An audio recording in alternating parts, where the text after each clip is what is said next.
Hello friends, আমি অনুপ। তো আপনারা দেখতেই পাচ্ছেন, তো আমি তো অঙ্ক আপনাদের শেখাচ্ছি। তো আজকে ভাবলাম এরপরে অঙ্কর সাথে সাথে যদি আমি কিছু কারেন্ট অ্যাফেয়ার্স নিয়ে আসি তাহলে আপনাদের খুবই কাজে লাগবে। তো অঙ্কর জন্য তো আমি আপনাদের তৈরি করে দেবো, কিন্তু আমাকে বাকিগুলো আপনাদের তৈরি করতে হবে।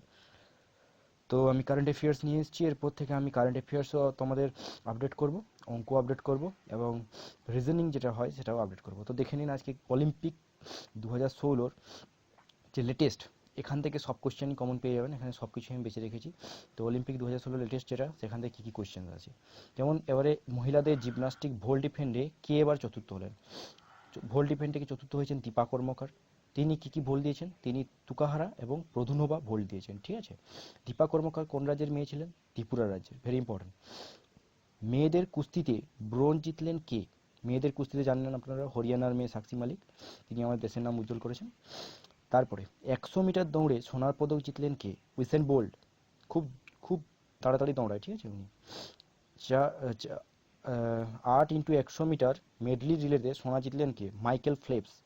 মোট পদক সংখ্যা ওনার মনে রাখবেন 28টি। এর একবার কোশ্চেন এসেছিল কটা পদক সংখ্যা, 28টি, রেলওয়েতে কোশ্চেন এসেছিল। কোথায় এবছর অলিম্পিক খেলা হয়েছিল, ভেরি ইম্পর্টেন্ট কোশ্চেন, মারাকানা স্টেডিয়াম, ঠিক আছে। মারাকানা স্টেডিয়ামে অলিম্পিক খেলা হয়েছিল এবছর। পরবর্তী খেলা কোথায় হবে এরপর, 2020-তে হবে টোকিওতে, যেটা জাপানে অবস্থিত, জানেন আপনারা, জাপানের রাজধানী সম্ভবত টোকিও। তো টোকিওতে খেলা হবে, এটা মনে রাখবেন 2020-তে, ভেরি ইম্পর্টেন্ট কোশ্চেন। আর এটা খুবই ভেরি ইম্পর্টেন্ট কোশ্চেন সব থেকে, যে অলিম্পিকে প্রথম স্থান দখল করেছে, অর্থাৎ পদক সংখ্যা কার সব থেকে বেশি, আমেরিকা, ঠিক আছে, আমেরিকার সব থেকে বেশি। সো মোট তো পদক সংখ্যা আছে 121টি।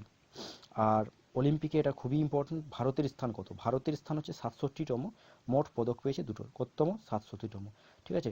তো এর পরের ভিডিওতে আমি আরও নতুন নতুন রিসেন্ট অনেক কিছু নিয়ে আসবো, তো ইম্পর্টেন্ট যেগুলো পরীক্ষায় আছে, তো দেখুন আর আমাকে প্লিজ সাবস্ক্রাইব করুন।